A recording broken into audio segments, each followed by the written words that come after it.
Lorsque le Seigneur Jésus apparaîtra du ciel avec les anges de sa puissance, au milieu d'une flamme de feu, pour punir ceux qui ne connaissent pas Dieu et ceux qui n'obéissent pas à l'évangile de notre Seigneur Jésus. Ils auront pour châtiment une ruine éternelle. Lorsque le Fils de l'homme viendra dans sa gloire avec tous les anges, il s'assiera sur le trône de sa gloire, et il mettra les brebis à sa droite et les boucs à sa gauche. Alors le roi dira à ceux qui seront à sa droite, « Venez, vous qui êtes bénis de mon Père, prenez possession du royaume qui vous a été préparé dès la fondation du monde. » Ensuite, il dira à ceux qui seront à sa gauche, « Retirez-vous de moi, maudits. Allez dans le feu éternel qui a été préparé pour le diable et pour ses anges. » Or, la vie éternelle, c'est qu'ils te connaissent, toi, le seul vrai Dieu, et celui que tu as envoyé, Jésus-Christ.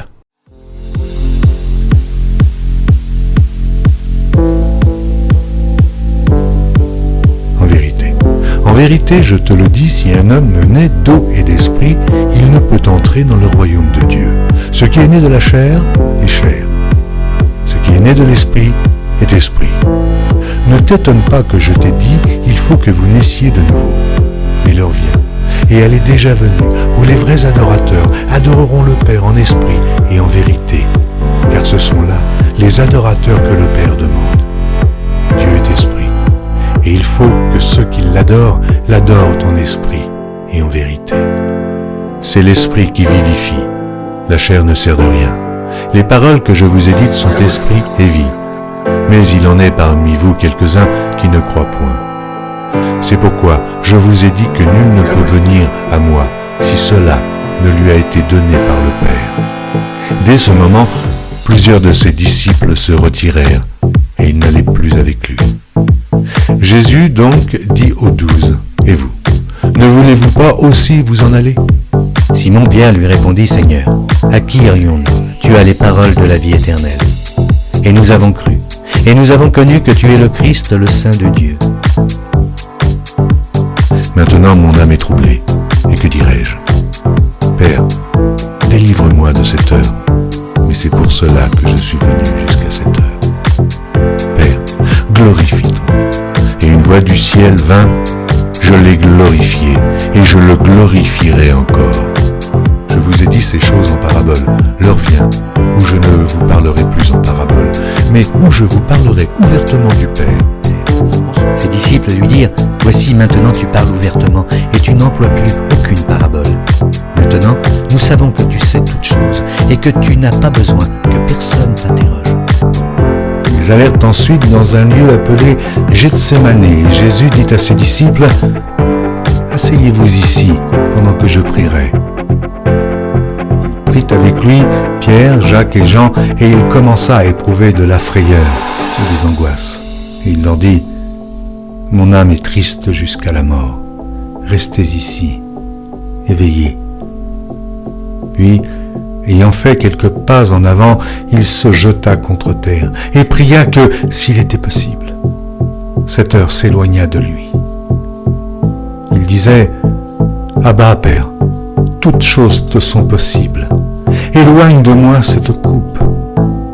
Toutefois, non pas ce que je veux, mais ce que tu veux. » Car mes paroles ne viennent pas de moi. Mais le Père qui m'a envoyé m'a commandé lui-même ce que je dois dire et ce dont je dois parler. Et je sais que son commandement est la vie éternelle. Or, la vie éternelle, c'est qu'ils te connaissent, toi, le seul vrai Dieu, et celui que tu as envoyé, Jésus-Christ. Je t'ai glorifié sur la terre, j'ai achevé l'œuvre que tu m'as donnée à faire. J'ai fait connaître ton nom aux hommes que tu m'as donnés du milieu du monde. Ils étaient à toi, et tu me les as donnés, et ils ont gardé ta parole.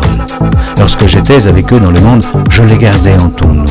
J'ai gardé ceux que tu m'as donnés, et aucun d'eux ne s'est perdu, sinon le fils de perdition, afin que l'écriture fût accomplie. Je ne suis plus dans le monde, et ils sont dans le monde. Et je vais à toi, Père Saint, garde en ton nom ceux que tu m'as donnés, afin qu'ils soient un comme nous. connaître ton nom et je leur ferai connaître, afin que l'amour dont tu m'as aimé soit en eux et que je sois en eux.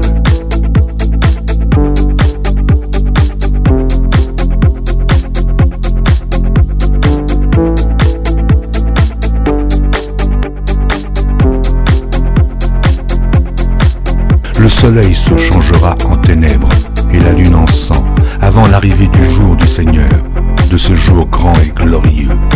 Alors, quiconque invoquera le nom du Seigneur sera sauvé. Comment donc invoqueront-ils celui en qui ils n'ont pas cru?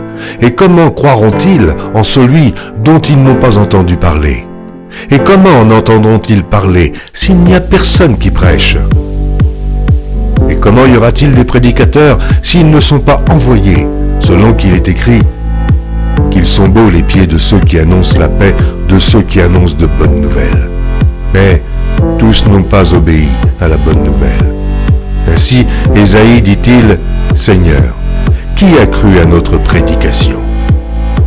Ainsi, la foi vient de ce qu'on entend, et ce qu'on entend vient de la parole de Christ. Il disait, « Abba, Père. » Et vous n'avez point reçu un esprit de servitude pour être encore dans la crainte, mais vous avez reçu un esprit d'adoption par lequel nous crions « Abba, Père ». L'Esprit lui-même rend témoignage à notre esprit que nous sommes enfants de Dieu. Or, si nous sommes enfants, nous sommes aussi héritiers, héritiers de Dieu et co-héritiers de Christ, si toutefois nous souffrons avec lui, afin d'être glorifiés avec lui, car ils ne pourront plus mourir, parce qu'ils seront semblables aux anges et qu'ils seront fils de Dieu, étant fils de la résurrection.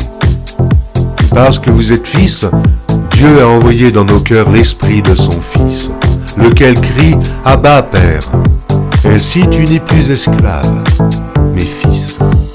Et si tu es fils, tu es aussi héritier par la grâce de Dieu. Autrefois, ne connaissant pas Dieu, vous serviez des dieux qui ne le sont pas de leur nature. Mais à présent que vous avez connu Dieu, ou plutôt